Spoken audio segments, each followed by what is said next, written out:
Il s'agit de plusieurs centaines de tiges assez longues qui font entre 1,20 m et 1,50 m et qui sont un peu comme des formes de roseaux parce que c'est des tiges métalliques très fines. Et au bout, il y a une petite clochette et cette petite clochette est agitée par le vent et donne donc une sorte de musique puisque les tiges les clochettes sont différentes et que les tiges sont à hauteur différente, donc selon que le vent les prenne, il y a une sorte de musique aléatoire qui se crée. Oui, j'avais le désir de montrer cette œuvre dans des endroits différents et dans des endroits qui sont très opposés, puisque au Chili, il s'agit du désert le plus sec au monde, qui est à 4000 mètres d'altitude, mais vraiment rien ne pousse, rien ne...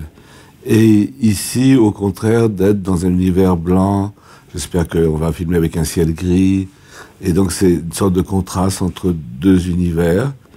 C'est la même œuvre et pas la même œuvre, parce qu'elle est dans un contexte très différent. Et l'idée aussi, c'est donc de filmer pendant très longtemps, mais de la nuit à la nuit. Et donc de voir les nuages qui passent, les variations, Et donc c'est un plan fixe qui filme cette pièce. Et puis l'œuvre est laissée, elle meurt de sa belle mort.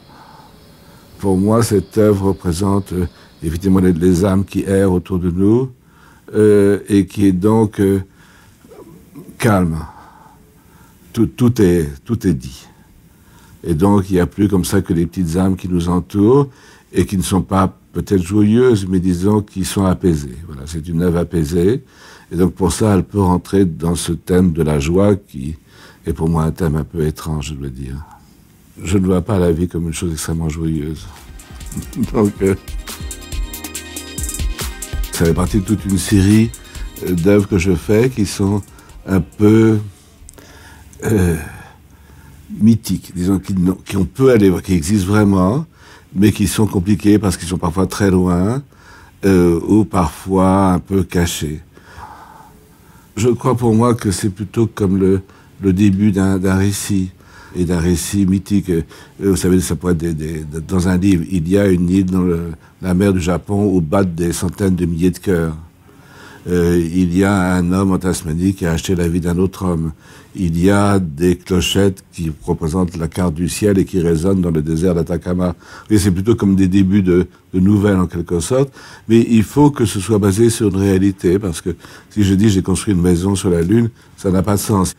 Je pense que le mythe est plus fort que l'œuvre même. C'est-à-dire que les œuvres disparaissent forcément, mais que les mythes continuent.